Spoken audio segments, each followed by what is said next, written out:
Let's be honest. Most of us were taught to wait our turn, to tone it down, to save it for later.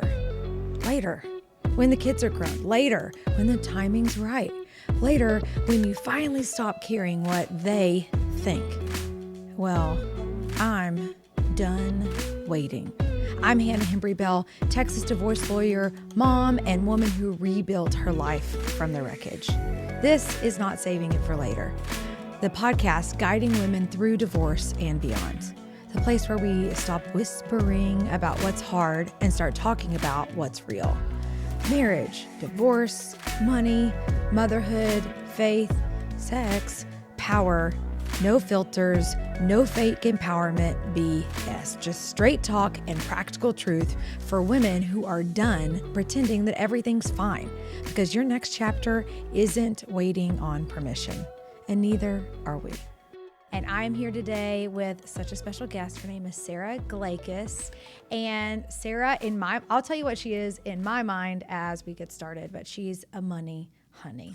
I guess that's how I would think about it. Sara is, when I think of you, I think of like a woman who equips and educates other women about finances. But I don't know, how would you introduce yourself to everybody who doesn't know you? I think that's really kind. That's a really kind way of saying it. Certainly my passion is anything around money, investing, finance, women. Having women in a room together, talking about money, planning about money, and really having those conversations that I think a lot of us maybe didn't have growing up, maybe don't get a ton of opportunities to have now, depending on who we're hanging out with. But that is absolutely my passion. Well, Sara, what made you get passionate about that? I don't know if I ever told you this, but I literally am like, Sara and I are friends in real life, and I'm curious, like, what we just kind of met, already taken for granted. I'm a divorce lawyer, You're a money gal. Yeah. What got you passionate about doing this way? Because Sara does it different. Yeah.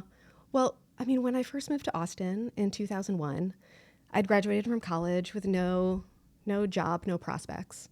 And I moved to town, and I had a dinner with my boyfriend's dad's colleague's son. Woo. And the girl that he wanted to date, but who didn't want to date him. And she knew a guy at a family law firm who needed a legal assistant. What? So that was my first job out of college. Like, again, no experience in family law, but kind of thrust into this area that you are the expert in. Yeah. And so you're coming in fresh out of college. I did not have a finance background in college. I took one personal finance course. But being in that family law world and watching women getting divorced and just thinking to myself, like, oh my goodness gracious, like these women are not ready for what is happening. They, in many cases, at least at that time, it was very difficult to figure out what the assets were, what was separate property, what was community property. There was a pervasive thought that the woman would keep the house and the ex-spouse would continue to pay the mortgage, and that these are just kind of that she would be taken care of. And it often didn't turn out that way, right? That isn't really the way the world works. And so I think seeing that up close firsthand, like one of the most devastating financial events that can happen in a woman's life, made me think like there has to be a better way, right? There have to be more conversations that women are having with each other and with their daughters and with their sisters and their friends and their mothers, so that people are coming into really this type of life event, but all life events, with a working knowledge of how the money works. I had no idea. Yeah, isn't that funny? I know. Well, I mean, I see it.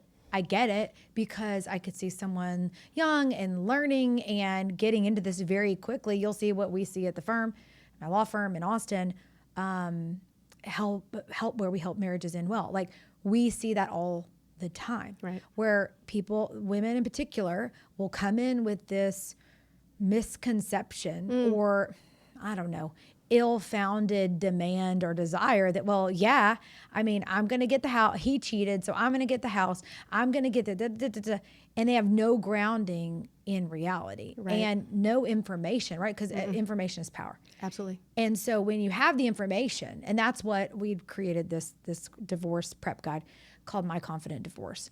And that's a big thing we talk about, is like just getting the information together helps you not be as easily manipulated or taken advantage of. But one thing I've seen as a family lawyer is it's usually the women. This doesn't really happen to guys in my experience. Not very often, right? Right. But the women will come into their divorce and for the first time ever, literally ever, look at a tax return. Yes. Have to pull up a bank statement, have to figure out what his 401k is. Yep. And so I've thought about that over the years, and I'll tell clients, I've told them this. If you're one of my clients, I may have told you this before. Never again. After we're done with this and we're going to get you out and get you your fair share, never again are you going to put yourself in a situation to be so beholden, to be so in the dark about your own finances. Yep. I say that, Sarah, as even in my own life, I don't live this out as good as I should. I mean, I have pretty rudimentary understandings and workings of money. Yeah. I grew up with my parents paycheck to paycheck, not having anything left over really. Stocks was like, what is a stocks? Yep. I mean, theoretically, I kind of know because they taught it to you in high school. But, and then, my most sophisticated financial decision would be to have a high yield savings account, which is a good decision. But I literally just finally did it for the first time this year. Congratulations. Yeah, thanks. And I'm like, oh, that's pretty cool that it actually gives you new money that you didn't otherwise have every month. That's right. What if I would have been doing this all this time? Yeah. And so I say that, like, I have an MBA, I have a law degree, do this for a living, and yet I found even in my second marriage, I was convicted about this of like, I'm preaching to them about this, and I don't, I'm like, well, my husband handles that. Yep. Like my husband handles the retirement accounts. Yeah. All that. I didn't even have the logins. I had to get a code sent to his phone so that and one day I was like, that's it. I'm on all the accounts, get logged into all the places. Okay. So if even me, right, a couple degrees in or whatever, let alone the whole spectrum of women that might be listening to this, why is it, do you think, that we do get ourselves in such situations where we've completely delegated, abdicated, given away our power over our money? Wow, that's a really good question. I mean, I think that if I'm thinking about my experience in the conversations I've had, the first reason is fear, fear of the unknown. Most people, especially around money, don't have those conversations with their loved ones as children or as young adults. And so if you've never had a conversation about money, how can you have a conversation with your spouse? It's scary to bring up. I don't know if you've had this experience, but many, many, many women have had the experience of being told that it's not ladylike, it's rude, it's gauche to talk about money, right? So do you want to be seen as that type of woman who talks about money? It's rude, right? Mm-hmm. Many girls, many women are given that message. I think in marriage, bringing up the concept of money is often taboo because marriage is about love, right? Mm-hmm. And so you don't want to be seen as a gold digger. You don't want to be seen as being outside your lane. And when in reality, what this all kind of ends up being is, you said information is power, and it is, but money is power, right? Mm-hmm. And money only comes from two places. It comes from income and it comes from assets, right? Those are two kind of treacherous, I think, areas for most women, like income around career, working inside the house, working outside the house. What are all of those really difficult decisions that women need to make? And assets, you need to learn about investments. You need to learn a whole different language of stocks and bonds and high yield savings and real estate and mortgages and all of those things. And the way the financial industry is set up, I think on purpose, is there's a whole language that you need to know in order to navigate it with confidence. And it's possible to learn that language, but it's not a native language to almost any woman I've ever met. Well, and what I'm thinking as we're talking is there's something there, I think, about women feeling inadequate. Where, it's just facts. Men earn more money. The average man earns more money than the average woman in the United States of America, right? Yep. So we earn less, generally speaking. I don't claim that for myself or anybody listening, but it is just some facts if you do it.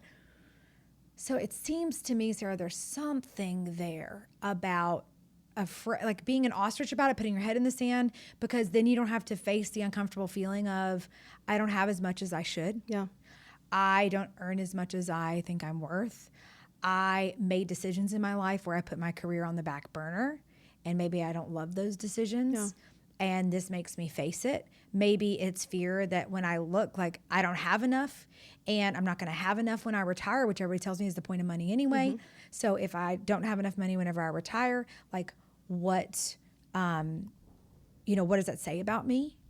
And I think there's something about we're willing to not know, which it's treacherous. It is treacherous to not know about your money. It is absolutely, it is risky. I don't know if I can think of a riskier thing to do than to abdicate all responsibility for the money in your life. I can see, I think the points that you're making are so important, right? Like it feels scary to admit or to think that you are not going to be okay in some way because of decisions you've made. Or what I always tell people is my favorite thing about finance, right? Like I'm a finance person. So if you're an accountant, you take these transactions that happened and you put them into categories so that you can tell what happened in the past. That's accounting, right? But what I love about finance and investing is that it's forward looking. So you take where you are today and you're making new decisions about what you expect will happen in the future. So the story that people come into the office with, right? Like people come into my office. It's nothing like people come into your office, I'm sure, but people come into the office. It's like going to the dentist. Oh, it's like that. I love investing in finance, so I'm always excited when people are coming in. I'm like, oh, we're gonna make some plans and we're gonna create some strategies. This is gonna be great. And it took me a really long time to realize that people are coming in very anxious and very upset because all of the things that you just said are things that they're telling themselves in their head, and they may or may not be true.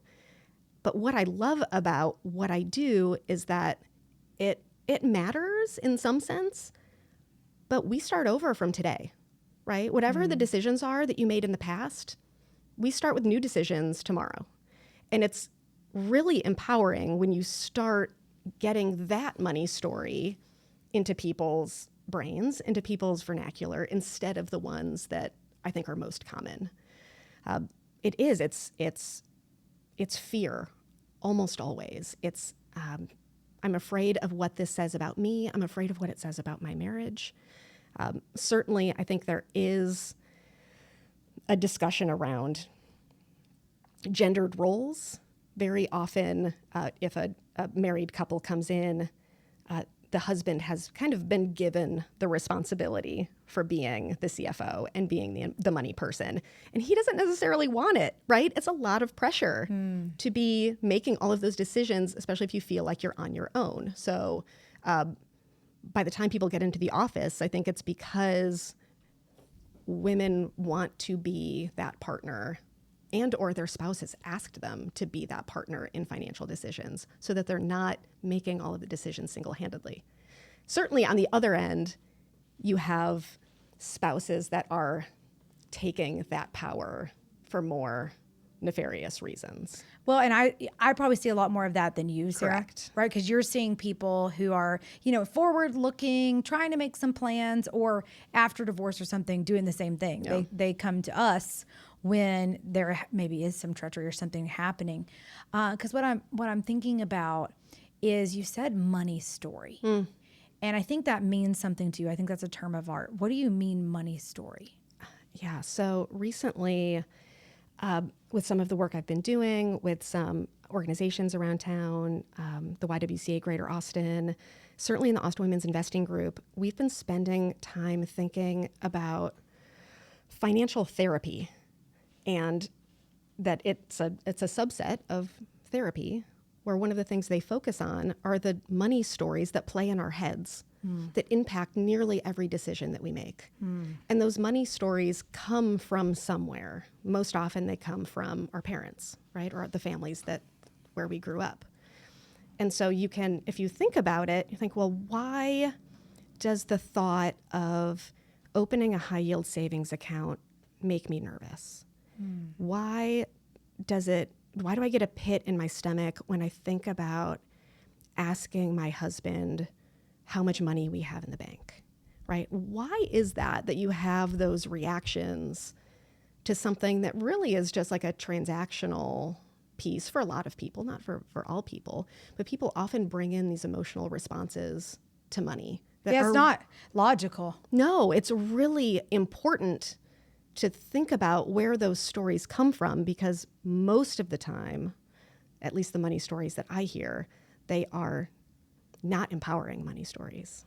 Well, for me, like I can just say, so I grew up, my parents didn't go to college. I'm the first person in my family to graduate from college.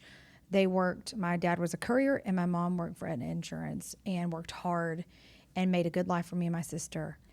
And it was always like, when's payday, right? There wasn't a bunch of money left over. I got, no financial education whatsoever then. And it didn't feel like there was enough, as much as certainly that I wanted or anything. And that was from the time I was born, obviously, until it went off to college and then beyond. And that became certainly my feeling and my emotions around money. Like there's not ever going to be quite enough. And this scarcity mindset, and that it was having money and 401ks and IRAs and all those letters and all those numbers, that's for other people. Having money is for like other kind of people. I mean, I'm smart, I was valedictorian of this and that, like I've done good. Why I wouldn't have really believed and thought, I never would have said to you at 18, well, when I grow up, I'm going to be rich. I would have never thought that for me, that was even a possibility. I mean, it just didn't occur to me. And I think part of that is about exposure, experience, like what all I saw. I didn't even know what that would look like. I had no concept. I have no context for what it would look like. And so carry that forward. It's been said, poor people got poor ways. And it's like, I would do the same, even as I started to make some more money, still treat it the same. Like I just said, I just got a high yield savings account. And you ask that question, like what comes up for you? And what I heard in my mind was, well, if I put it in there, then I'm not going to be able to get it if I need it. Right. That's what I thought. That's stupid. That's not true. But for whatever reason, even now, when I wanted to put and I knew logically this would return, some percent of money every single month. And I've seen that add up, and it's not insignificant. Right. And then that compounds, et cetera. The rich people know this, y'all, about compound interest. That's right. It's the language of the wealthy. Right. But there is in me still that story, even though I've come a long way.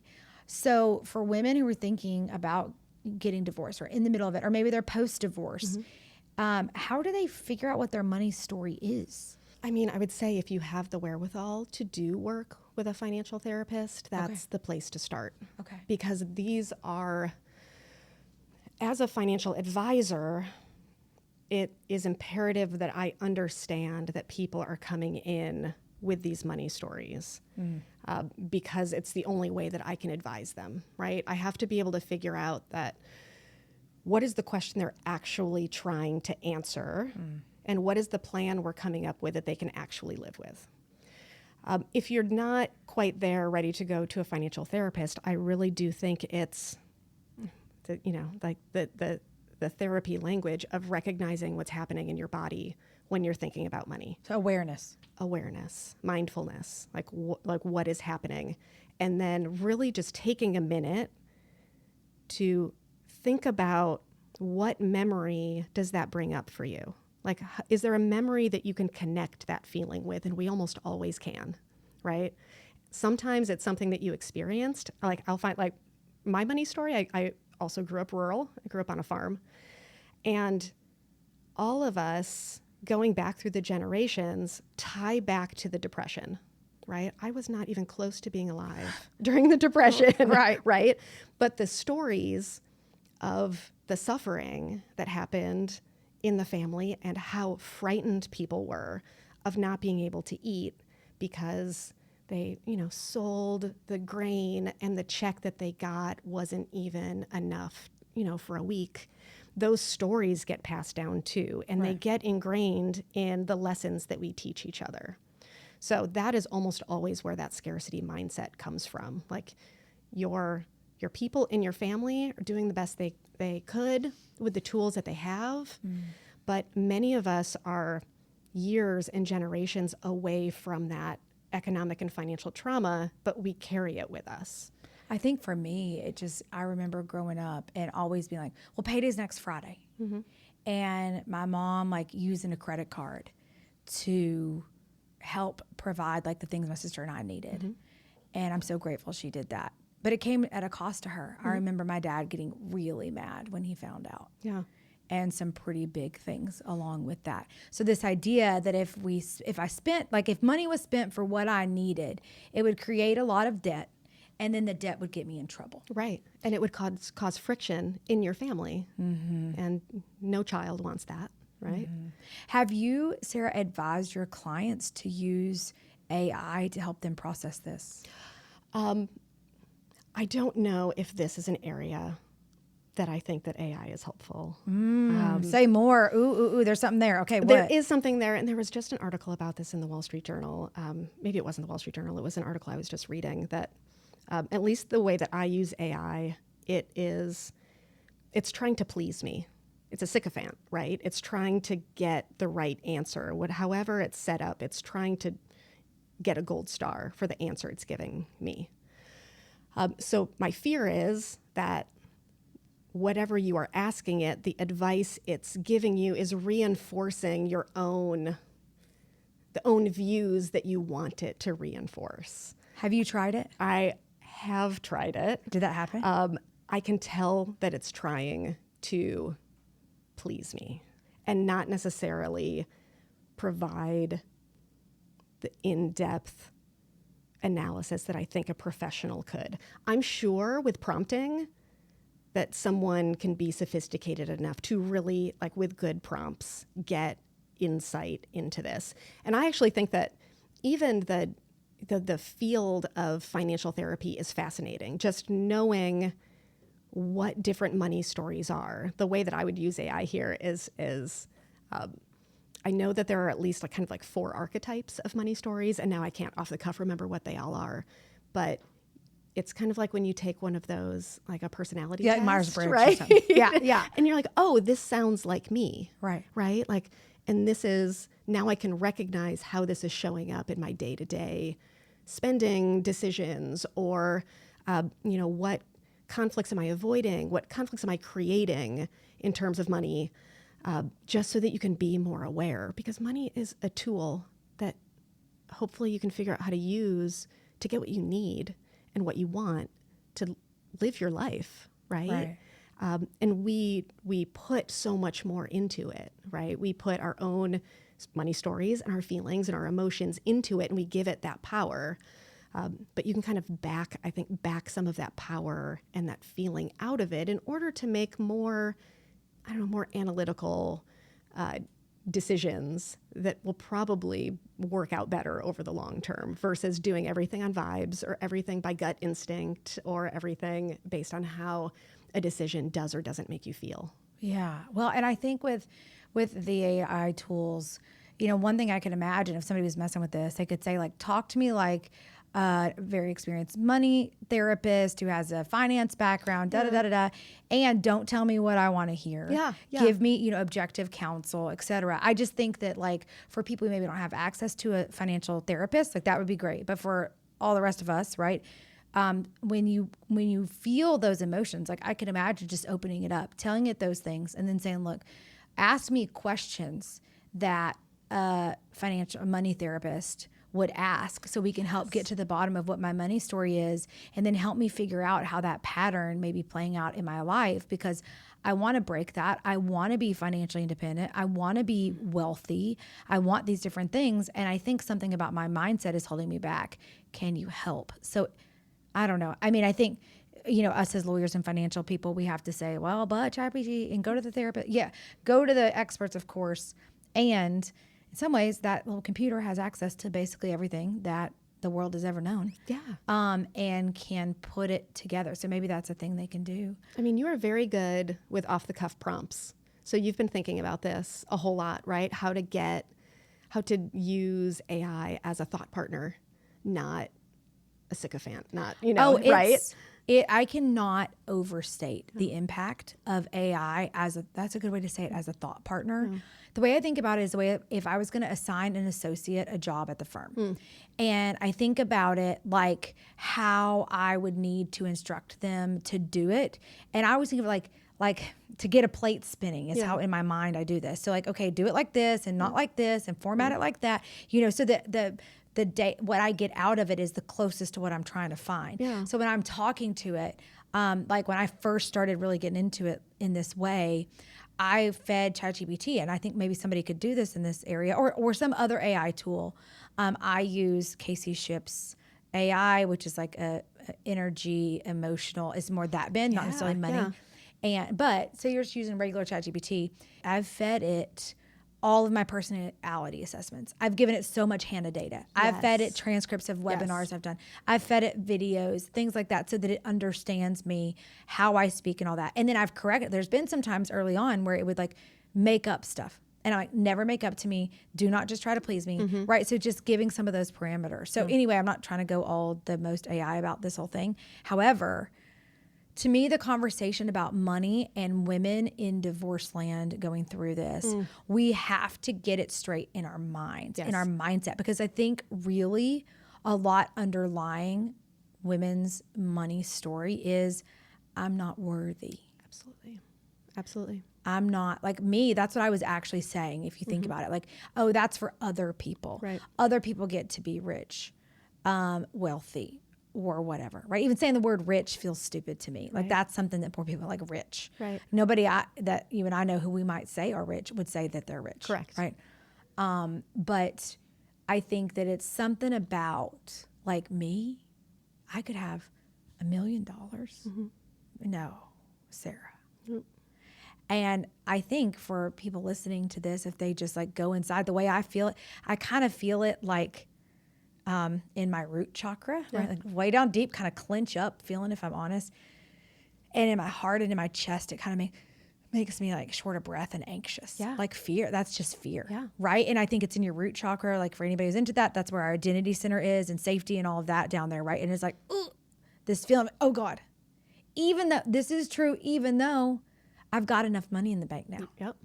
And I think about it differently in my mind. I used to wouldn't, but now I'd be like, yeah, I'm worth these things that I get paid because of all the value I bring and the heart that I bring in my own personal life. I share with God and everybody all the time, the good, the bad, the ugly, whatever. So I've reoriented that. And even so, when I say, oh, that's for other people, these things, it's like it gets at our identity as women. Absolutely. Look, preparing for divorce is a different thing. They can do the divorce prep guide. In the middle of the divorce, listen to your lawyer. Do the things we told you to get your notebook together. Okay. But let's say we're a couple years out and all of a sudden he's not there to manage all the accounts. Yep. He's not there to manage the financial relationship. Like, how does she begin again? How does she build anew? How does she build back better? How does she make sure never again does she have to fight in court for access to her own tax returns? Yeah, absolutely. I mean, before we go any further, let me ask you something. What if you didn't have to Google your way through divorce at 2 a.m.? What if you actually had a place with real women to talk to, real answers in real time? That's The Circle. It's where I go live every single week, unpack the hard stuff, and help you stop spinning.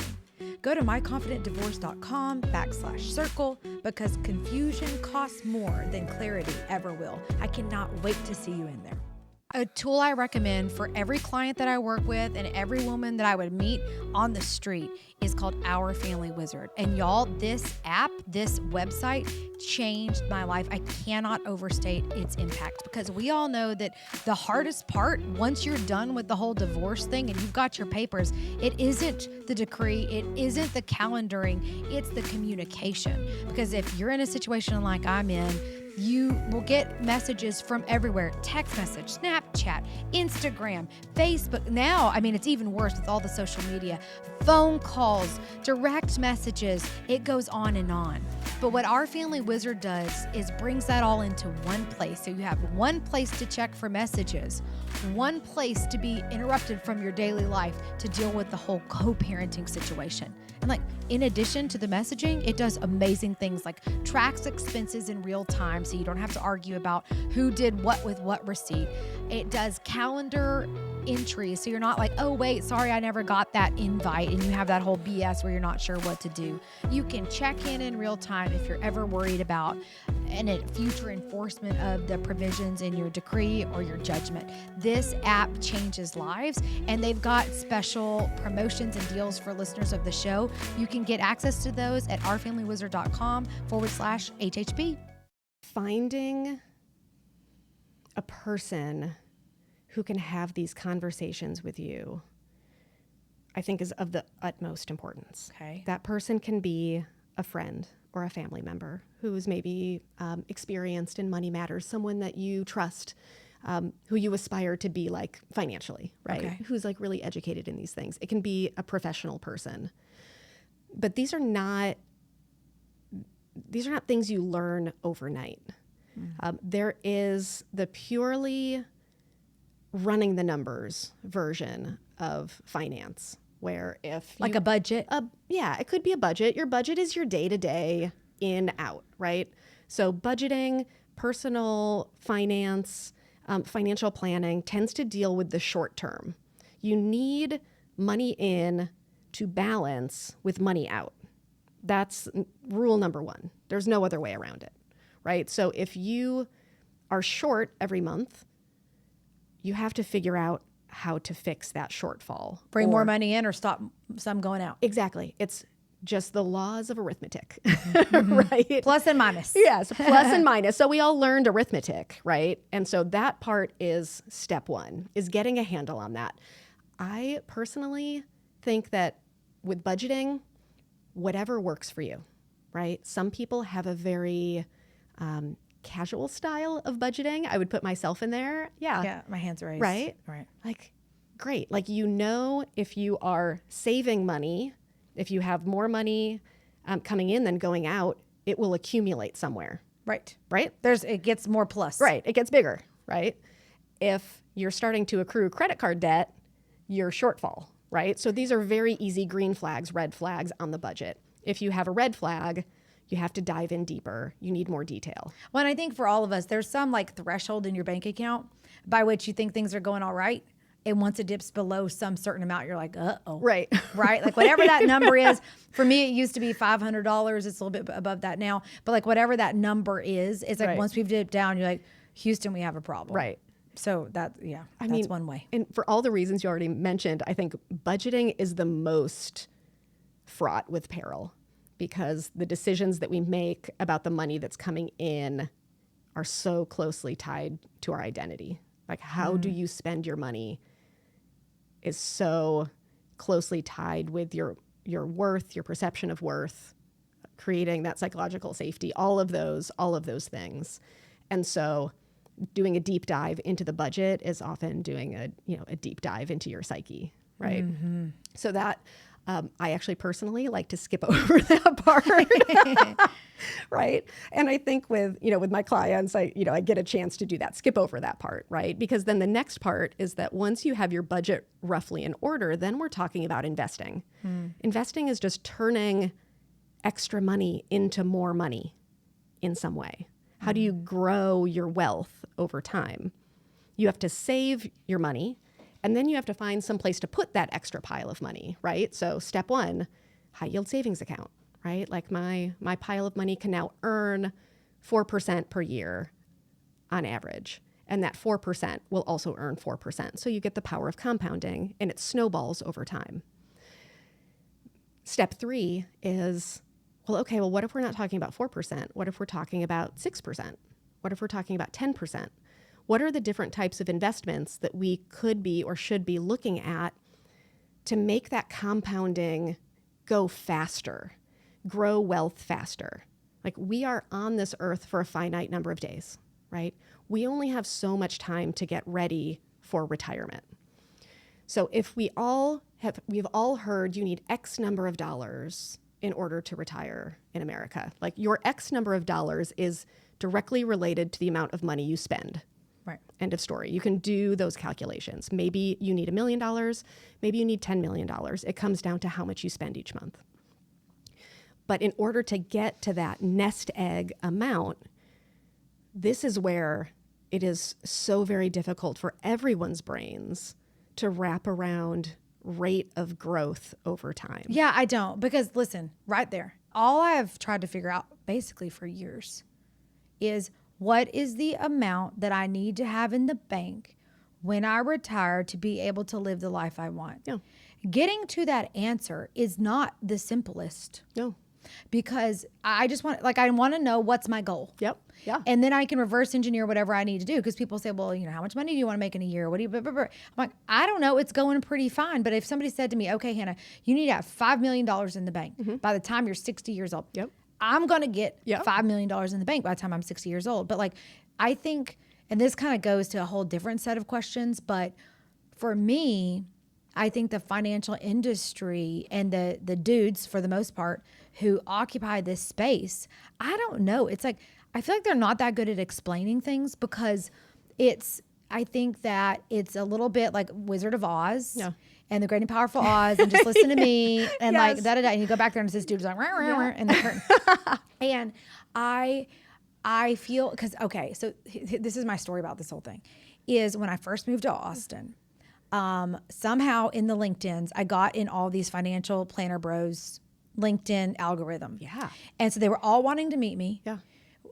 Two reasons that they did not state, but that I deduced, is number one, they wanted to do something with my money. Okay, plot ruiner, I had none. Number two, they wanted my clients at the firm or future clients as I grew, whatever, to use them as financial people. Yeah. This was their goal. Okay. Well, I didn't really know that at first. And I'm new and I'm trying to make connections and stuff in Austin. So I went on, I want to say 5, 6 of these like coffee meetups with varying levels of skill, experience, etc. One kiddo, it's like, finally I said to him, honey, I'm just going to stop you right there.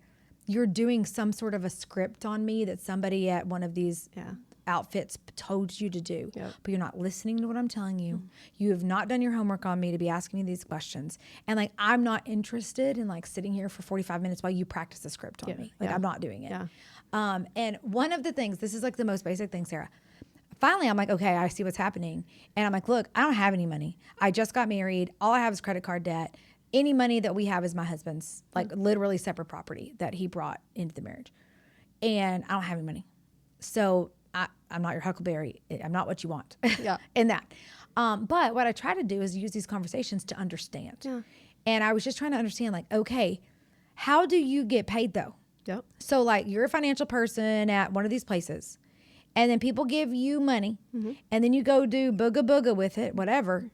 How do you get the money? Yeah. And how much percent? Yeah. And like trying to dig into it. And I'm telling you, I did not What did they say? I did not get one satisfactory answer. Oh. And even in, you know, there was a time recently where I was thinking of doing some financial things, kind of different, whatever, and asked a bunch of questions. And I'm like, literally, y'all are all lucky that I don't do this for my job, because I would make every video on God's green internet explaining in basic terms what all this stuff is. Yes. And y'all, I think, are like getting off on being smarter than everybody and knowing these different things. Maybe you're hiding something. Yeah. That's the other potential, is you're hiding something that can be, because like my husband Drew's perspective this whole time has been, look, is it Warren Buffett or whoever's a really rich guy who's like, just put your money in the S&P 500. Yep, and let it be, right? Yep. And hard to beat that is sure is. Yeah, the idea that I was like at the time, like, well, don't we need a financial planner person? Like trying to convince Drew of this.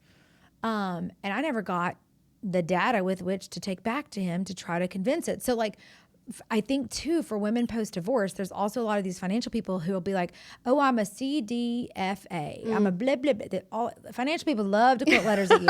They so love many letters. They love their letters. And like, honestly, us regular folks, we do not care about your letters. Yeah.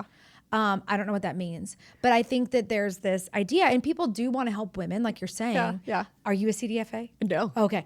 I have no letters, which is uncommon, but does kind of go to your point. Yeah, like whatever. Yeah. And so they would like I'm not saying pray, because I think they have the best intentions, but like, I guess capitalize on, like, move on women getting divorced after divorce, because look, there was one financial person maybe, and now they're split. So someone's going to need that account. And so these women post-divorce may find themselves in situations where a lot of people are coming after them. Like, oh, let me talk to you about your money, blah, blah, blah. Yep. Like, how do they know who to listen to, who not to listen to? Like, what do they need to be listening for?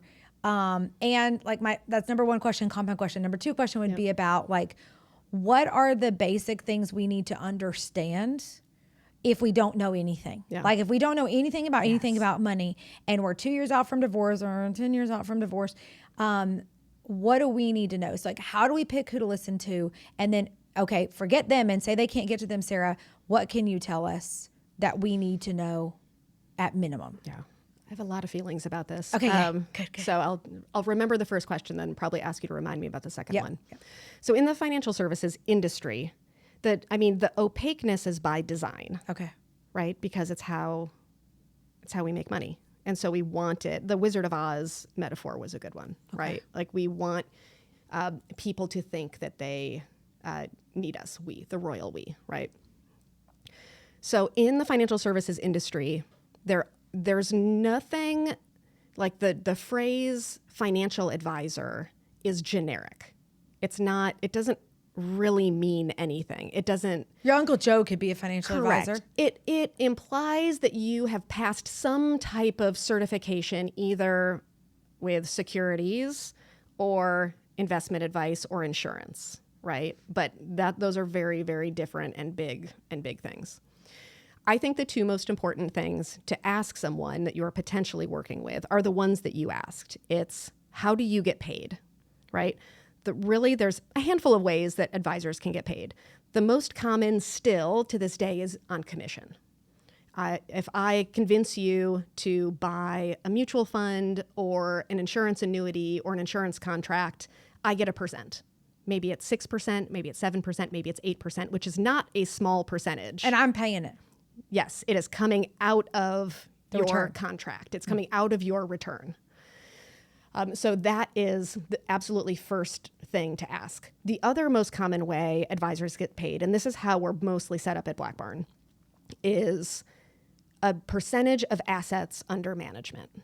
So what that means is if I am managing your IRA and your Roth IRA and your brokerage account and all of these accounts at Schwab that you have, every quarter, my fee is a percent of that account value. So a percentage of assets under management. The reason that we chose that form at Black Barn is it puts us on the same side, right? Like I want your money to When you grow. win, I win, we win. Correct. And so one of the things we feel about very strongly is people, and specifically women, tend to not take as much risk in their investments because for any number of reasons. So if I want you to have enough money, I'm probably going to recommend that you're in something risky like the S&P 500. Stock market goes up and goes down.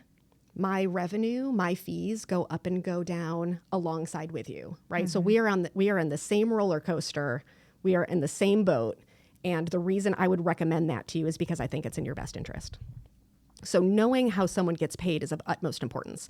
There are some planners who will do a full financial plan for $10,000 or an hourly rate consultation for $500 an hour, something like that, or a retainer fee. So there's all different ways. But for me, the most important thing for your listeners to know is there's a difference between getting paid on commission and getting paid for the advice that you are giving someone. If I think about attorneys, who pays attorneys? The clients, right? Yeah. So I am paying you to give me, Sarah, advice. Right. And I'm relying on you to give me fiduciary advice in my best interest and not putting your interest first, right? Like I have to rely on you. You know about the law. I don't, right? So I'm paying you for your advice. And trust. And trust, right? So that model, I think, is the only way to ensure that you are receiving the least conflicted advice that you possibly can from a financial person. So it's, am I paying you, or is this guy paying you, right? Or is this fund company paying you? Who is paying you for giving me this advice? A lot of times people will say, oh, my advisor works for free. It's like, girl. Like, the insurance company is paying. Why would they do that? Well, nobody works for free. Nobody works for free. So they're getting paid somewhere. And you should know, and the advisor or consultant, whoever this person is, should be able to tell you very clearly who they are getting paid by. And for the assets under management approach, basically your returns are paying them. Correct. And how much percent should someone expect that's within a range of reasonable of assets under management? Yeah, that is like how much percent, I'm sorry, say that again. How much percent, like return on investments? No, or more so, how much should they expect to pay an advisor? The fee. The fee. Great question. I would say a very, very common is something like 1.5% of assets under management if your total accounts are under, let's say, $1 million. Maybe from $1 million to $2 million, the fee steps down to 1%. At $2 million, it steps down to 0.75%. But every advisor who charges a percent of assets under management will have a fee schedule that you can find at the SEC website. You can go to sec.gov, or you can ask them, and it would be in their contract as well. It should be perfectly transparent. Okay. How does this person get paid? If it is not perfectly transparent, like to the point where you can do the calculation yourself by using a brokerage statement and the advisory contract side by side, if it is not that transparent, then pick a new person. Yeah, there's no reason for it to be very complicated. And is the reason why people are willing to spend 1 to 1.5% of $1 million on this because the advisor sorts know better than the S&P 500? That is a really, really good question, because I would say, like, if Drew is a DIYer and the two of you together are like, we're just going to chuck it in the stock market and go about our lives and come back in 30 years. We expect the stock market to double about every 7 to 10 years. And so I'm talking about the S&P 500, large US companies. And very, very cheap, low cost. You don't have to pay anyone anything. But you do have to be able to control your emotions when the stock market plummets by 20% in 1 week, like it did in early April, or 30% in a year, like it did in 2020. You have to know enough about the stock market that that's not going to spook you, because the whole point is to buy low, sell high, right? And kind of the way that humans are wired is we get greedy, we get fearful, we buy high, sell low, right? So for a DIY investor who just understands all of these things, there is almost no way that an advisor is going to beat the rate of return, right? Because our fees come out on top of it. And so, I mean, what I tell people, if someone comes in with a DIY Vanguard portfolio and they're like, can you beat this? I'm like, no, like that's not really the value add of an advisor. What's the value add? The value add is the planning. I could whip out a calculator right now, and if you tell me your numbers, we could come up with the number that you need. That's your target amount, right? We could do that very easily. And then we could figure out, okay, like Hannah, like what's your risk tolerance? Do you just want to be in the S&P 500, in which case your rate of return is probably estimated to be 9 to 10%? Or like, are you kind of nervous about this? Are we going to have some problems during the years when the market is down? Do we need to have more stable assets in there? Therefore, we have a lower rate of return, which means you need to save more money to get to your final end goal. So this is what financial planning is.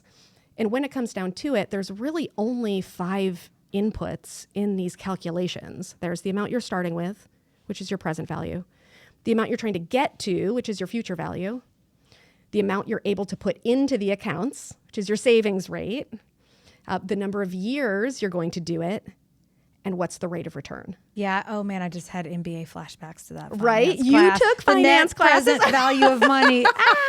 So you know this. Yeah. This would be more intuitive to you than someone who's never heard this before. But when it comes down to it, you're turning the levers to get what you want. If you get a higher rate of return, you don't need to save as much money to get to the same end goal. But you need to have a huge risk tolerance, right? Because the riskier assets go up and down, wildly from day to day, year to year. And some people behaviorally can't tolerate that. So I also need to know, like, all right, Hannah's telling me that she's very risk tolerant, right? She wants to be in all stocks. I need to make sure that that's correct by always asking you, testing you, seeing how you act under market stress. Because the worst case scenario is that you tell me you're risk tolerant. The stock market is at or near all-time highs right at this moment. We come back a year later, the market's down 20%, and you're like, get me out of here, right? Yeah. I hate this. I want to sell everything, right? We've just destroyed your financial plan and evaporated vast amounts of wealth by buying high, selling low. So the financial advisory relationship is, there's the technical aspect of the numbers, right? That's something ChatGPT can do, right? They can do the calculations super easy. You could put in, you know, how much do I need? What size nest egg do I need to retire I at didn't age even 65? think of asking. Okay. It's an I know Excel what spreadsheet. I'm doing tonight. Yeah, you put together your whole financial plan. The financial advisor is there to guide you in the asset classes, so that the types of things that you're buying that can get you the rate of return you need. So for example, if your plan says, Hannah, you need a 10% annual rate of return, you can't get that in your high yield savings account. Yeah. You're getting max 4, right? Maybe 3.75. 4 is not 10. Right? So we have to choose different assets to get you closer to 10 if that's in your plan. So that's kind of the first most basic part of working with an advisor. And then it's the ongoing relationship of, you know, what if your goals change? What if your circumstances change? What if there's a windfall? What if there's a divorce? What if there's something like that that changes your whole entire plan? Now we have to rework it. And then the third component is when the market falls, it is very upsetting. You just see, you've done all of this work. I mean, people have saved through their hard work hundreds of thousands or millions of dollars. And on paper, poof, it just evaporates. It's just not there anymore. And that is very upsetting, Yeah, as you can imagine. People saw it with their 401. I think like people who don't even invest in all these other things, but like in their 401ks at their job. Yeah. Like big, huge dips. And now I think it's mostly recovered if you left it alone. Right. If you left it alone. But were you tempted to sell when To the be market fair, declined? No, because I don't know enough about it to even know. You're So the I just like let it be. I mean, honestly, you'd be the perfect client, right? The perfect clients are the ones who either are able to, they see what's happening and they're able to get through it because of experience or this knowledge base that they've acquired in some way, or that just simply ignore it and walk away and just say, okay. Well, it's like, to me, this is so silly, but like, it's either going to be true that the market will level out and you just have to wait it out, or it's going to be like Jimmy Stewart and It's a Wonderful Life and there's a run on the bank. And I'm going to be like, but you know, what's his name? Oh my gosh. Like, but how much do you need? And I need $20 to make it. No, come on.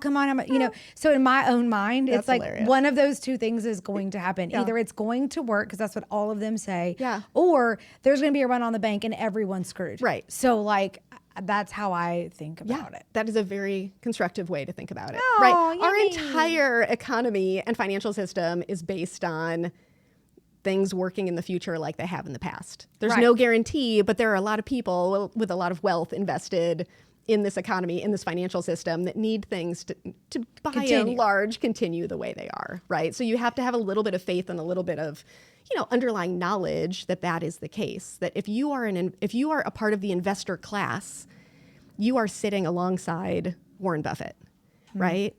Or you're sitting alongside Elon Musk, whoever, right? Like all of these people, whoever your person is or isn't, right? These people, are they going to put their billions at stake, like by kind of abandoning the financial system, or are we all kind of in it together in some way, right? Yeah, I agree. I mean, and I think, okay, so what I'm hearing is, you know, if you're going to work with someone, if you've got enough money where you need to talk to somebody about it, what's that question? When do I have enough money that I need to talk to somebody about it? Like all those things you're saying, where you would say like, okay, once, like if you're trying to invest $10,000, you don't, I just know this, financial advisors are not going to take you Correct. for the most part. No.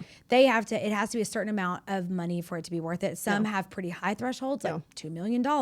Some are when they're getting started, it's less, 100,000. But like, y'all be ready. If you start talking to these folks, they will make you feel like shit. Yep. Because they're like, oh, sorry, I can't help you. You don't have $2 million liquid to invest. I'm like, are you insane? If I had $2 million liquid to invest, I would not need your help. It's so ridiculous to me.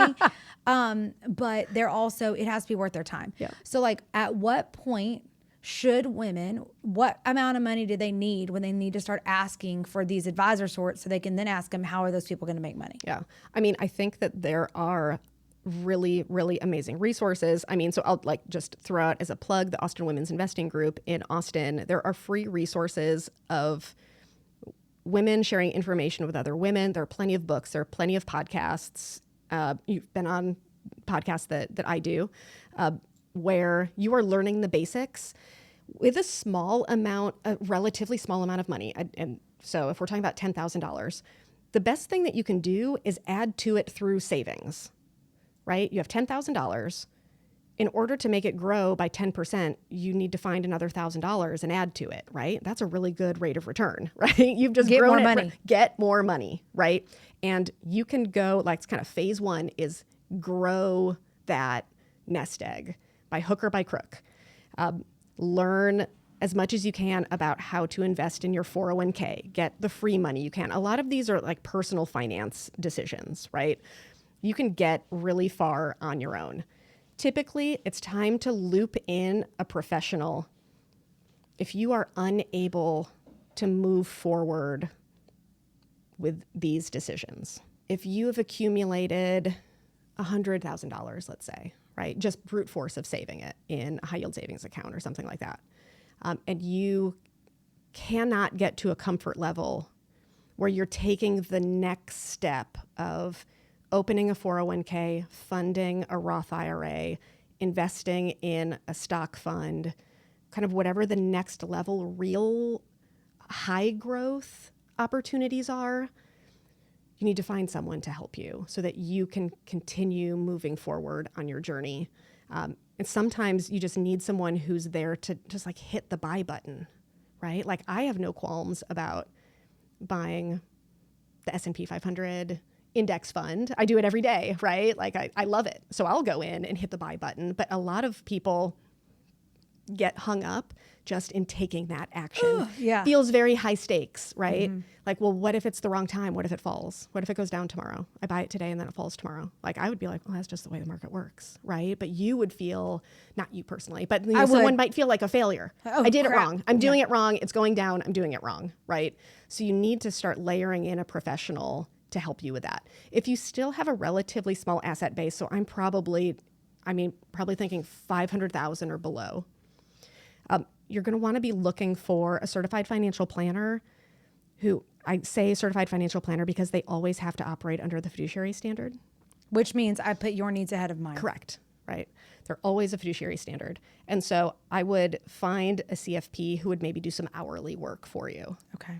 If your assets are much lower than that, I would maybe look at a pro bono financial planning service or a local nonprofit organization that has some type of financial literacy, financial planning component to it. You know, Sarah, it's so interesting in your world, in this world.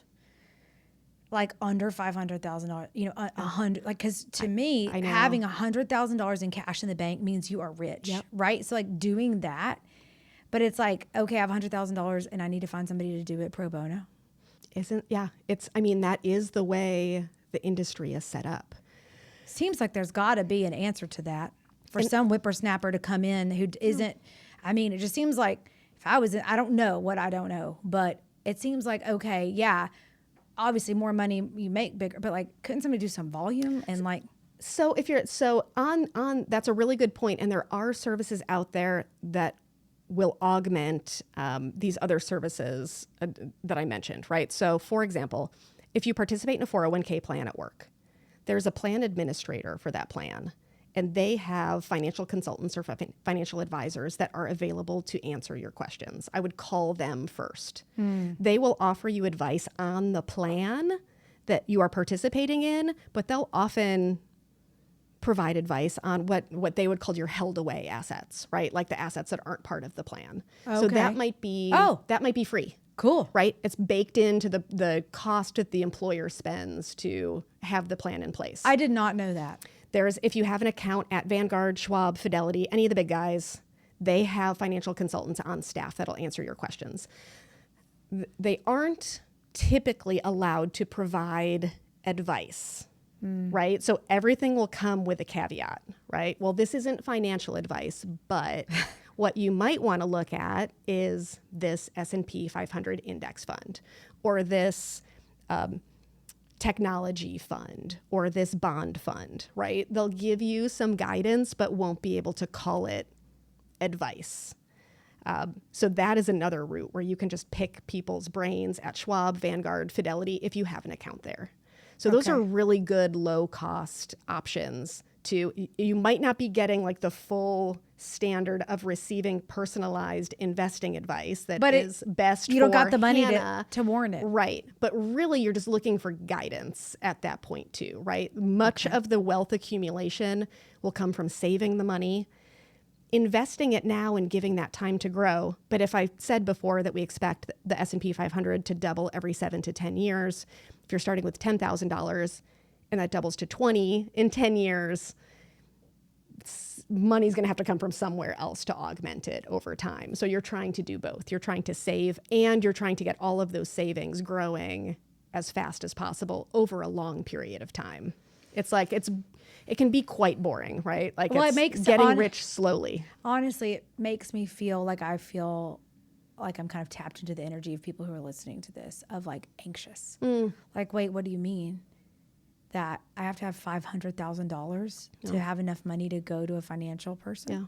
But you don't need $500,000 to start listening to the infinite number of podcasts, the infinite number of financial planning publications in every major newspaper. There we go.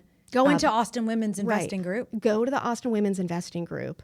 Like, this information is out there, and there's nothing stopping you from tapping into it. Well, and let's do that, because what would you tell women? Let's just say 500K and up, y'all are finding somebody. Yeah. Or calling Sarah's office, Black Barn Financial in Austin. Okay. Or someone like her. But for those in that other, from the $10 to the, $100,000 to $500,000 group, what would you tell them? And this is sort of one of our questions we ask everybody. Like, what advice would you give those women of divorce land? What would you tell them they need to do, like in terms of, and I'm not saying financial advice, but just like in general, some general concepts of things that they need to keep in mind so they can start somewhere? Yeah. Do not give up control of your money.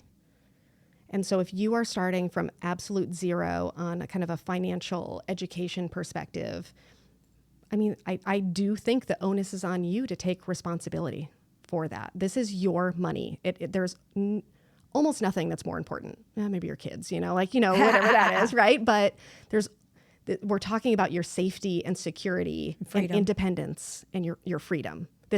Could not be more important.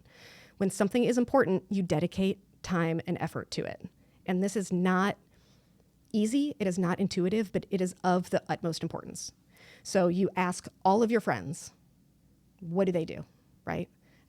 Do they have books? Do they have podcasts? Do they have experts that they listen to that you can start listening to? And you carve out the time to start learning the language, just like you would get on Duolingo to learn Italian. You have to be exposed to the language, and it will sink in, and you will start making decisions, and you will start moving this forward on your own. And there's a lot of like women folk, like for in this world, I know, like Wealthy Woman Lawyer, like I'm thinking of some of those where they break down like how real estate and all this for women. So you would tell them, get informed. And then like, are there any sort of like, what I'm thinking of is, okay, if there's a 401k at work, more than likely maxing that out, especially if there's a match, is a good idea for you. Yes. Right? Like that's a first place to start accumulate some wealth. It's set it and forget it. Like it's going to come out of your paycheck. Don't ever consider that. I'm just saying this. This is not Sarah's financial advice. No. This is Hannah's thoughts. It's not financial advice or legal advice either. Okay. But, you know, your employer may have a match. And then if you just never think of that as your money, it never comes into your bank account, you're depositing it and then it just grows. And you check back in a year later and you're like, oh, whoa. Yeah. I mean, so imagine like you have friends. You are friends of people. Imagine someone coming to you and saying like, Hannah, like, I don't know what to do. Like, what is my next step here? You just very clearly talked about several next steps. So I do think looping everybody in to this journey that you are on. Let everybody know that you're scared or that you don't know what to do or that you're looking for help, because the universe will organize around that. And these resources will come to the forefront. You are absolutely not alone in this. Every other woman in this world has been in the same boat and has thought the same things and is in some version of that journey, right? You don't need to go to a financial advisor, especially if the thought process is, I need a financial advisor to just handle this for me so I don't have to think about it. Because you're going to do the same thing again. And you need to think about it, right? Your best financial advisor relationship will be as a partnership. Again, not as an abdication of responsibility, right? Like you don't like just turn it all over and then never check in. So it's really like if whatever is stopping, if it's a money story, if it's depression, if it's just pure you have just gone through a trauma, right? Letting your community know what you are going through, I promise you that your community will organize around you and get you the information you need to start a Roth IRA, open a high yield savings account, contribute to your 401k. Should I pay down my mortgage? Everybody around you is going to have opinions on that. So you're like crowdsourcing it, right? But from your most trusted, and beloved people. Ask the rich people. Ask the rich people. If you know any, and if you're listening to this and you do hair, do any of your clients seem like they got a lot of money? Like ask them advice, and women in general like to help other women, at least they're close women. Yeah. And so I think that that's really great advice, yeah. Sarah. Okay. So another question for you. The podcast is called Not Saving It for Later. Yeah. And it's really just, it's, if nothing else, a reminder to my own self that we're not saving it for later. Yeah. Not putting joy on layaway. For you, what comes up for that? Is there anything in your life you find yourself saving for later, or anything that you have to say on that? I mean, I don't know if you had a similar experience, but I think during COVID, that experience, it taught me to buy the bagels and lox, not for some special Sunday breakfast, but whenever I wanted it, right? Have the champagne whenever you want to drink and you want champagne, and burn the fancy candles and don't save it for later, right? And so I think that I love that sentiment because I think it has really changed. It's changed my mindset since doing that during COVID, from a scarcity mindset to an abundance mindset. If I burn the fancy candle, another fancy candle is going to come into my life, right? It may be a new scent you didn't even know you liked. Correct, right? And so there is, I mean, whatever, like the fabulous dress that you bought, and you find a reason to wear it, or just wear it for no reason at all. I think that is something that has really been a life-changing sentiment for me, and it really happened during COVID. Like I just went on this fabulous trip with my girlfriends from college, and it was a little bit spur of the moment, and 6 of us could make it, right, on kind of a last-minute trip, and it was like, oh my gosh, these are some of my best friends, right? Yeah. Like why put that off for a more convenient time? Because it was not convenient to go this past afternoon or this past weekend, right? It was not convenient, but I could not be more grateful that I made the decision to go and see those girls who I love dearly and hardly ever get to see because we live in all corners of the earth.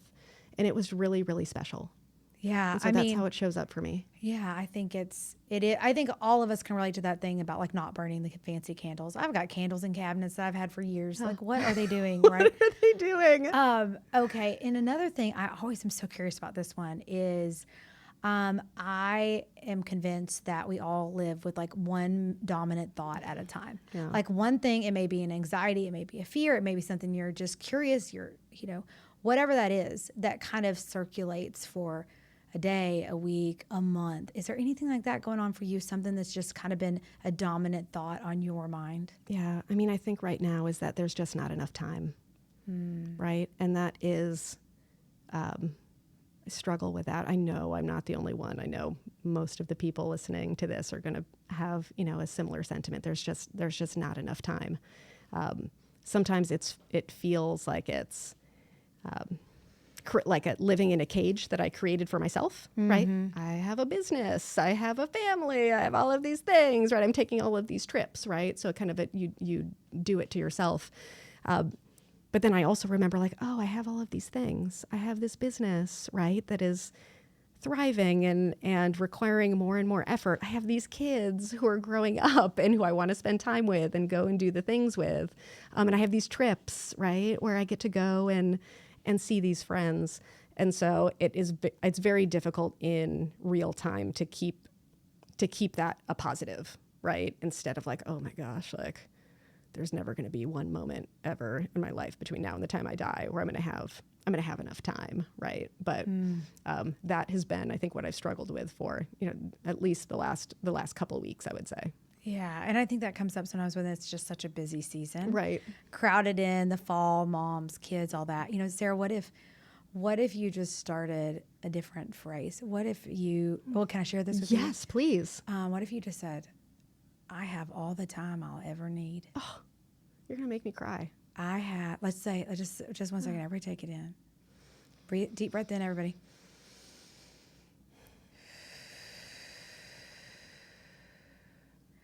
I have all the time I will ever need. I have all the time I would ever need. What if you just started saying that every morning, every night, anytime you feel stressed? Like for me, I felt this way for a long time, Sarah. And then what I started saying is, and I kind of did it sassy, I'd be like, I have the luxury of taking my time. Yeah. And to me, that looks like, because I literally run between places, like in my house. Like when I'm in the kitchen, go down to the bedroom, back here, back and forth. And so for me, it's about, I have the luxury of taking my time. I'm just going to walk one little step at a time down this hallway. Just slowly, slowly. Mm-hmm. And like it was a meeting that was somewhat optional for me to go to. I think in my should and performing energy and like wanting to be all things and always be the good girl and do all the right, I would have gone to the meeting. Yeah. But what I said, and we have a luxury sometimes of get to do this as business owners, is what we should do. And to me, it is a revolutionary act to say, but no, I don't want to. I have the luxury of taking my time. And not everybody can be that in all the times, but I think you can do that in a mindset way. Instead of looking, you're going to self-fulfill your prophecy, right? Like there's never going to be enough time. You're going to continue your brain. You just claimed it for yourself. Yeah. So you're going to continue to fill it up so you make the thing true. Yeah. But what if instead, literally talked to Casey Shipp on an episode about this. Like what would it look like for a woman who had all the time in the world?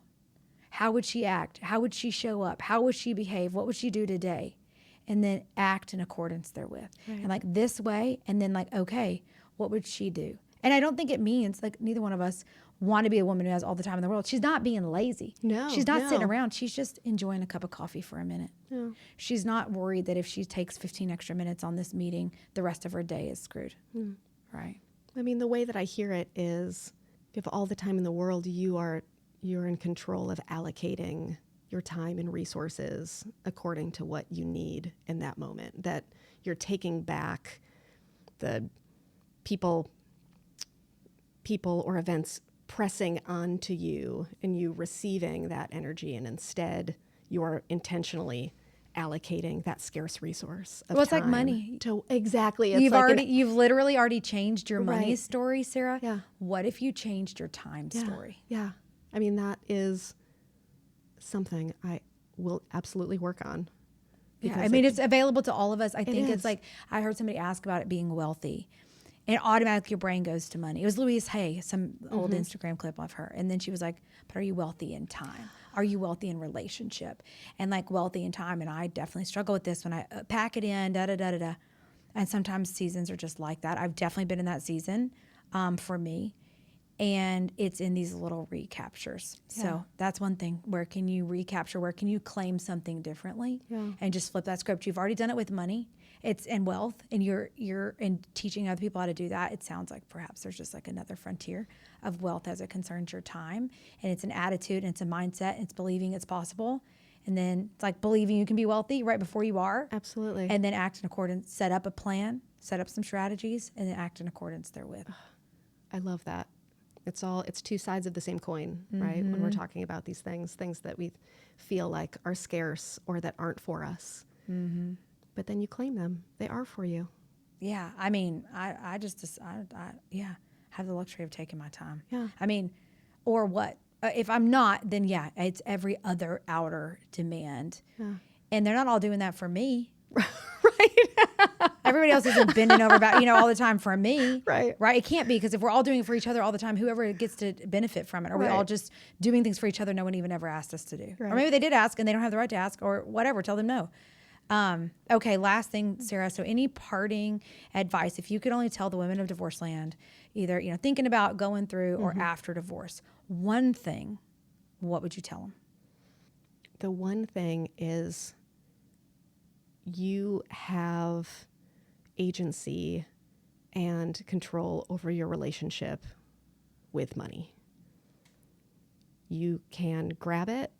You can move along the path as slowly or as quickly as you need to. It does not all have to be done at one time. This is a journey for every person, and wherever you are in the journey, you can take one big step, one baby step right now, but just keep going, right? You are worthy of claiming wealth and of the security and the independence and the freedom that goes along with making those choices for yourself. And you are smart enough, absolutely. And it is something that can be learned. And please wrap in all of the people around you, your children, your parents, your siblings, your friends, and bring them along on the journey with you, because they can either support you or they're going to learn from you, right? Like if this is something you've never done before and no one was able to teach you, think about the people that you can teach by sharing your journey with them, because it is absolutely one of the most powerful things you can do. Well, because here's the thing, for anybody who's listening still, like money in and of its own self, neither Sarah, I know Sarah, neither one of us, I would say, it's not a value in and of its own self. Money gives you options. And for those of you who've gone through a divorce, you probably know money limited your options. For most of you, money limited your options and how long it took you to even leave him, right? And it limited your options of the choices you made, even about your custody and everything else during the divorce. So I'm so glad, Sarah, that you took the time to visit with us, because I want everybody listening to have all of the options so that she may go out and live her one wild and precious life with wild abandon, because we have all the time we will ever need. Oh my gosh, thank you for doing this, Hannah. It is such a valuable resource for the community, and I just thank you for having me on the show and asking me to be a part of it. Oh,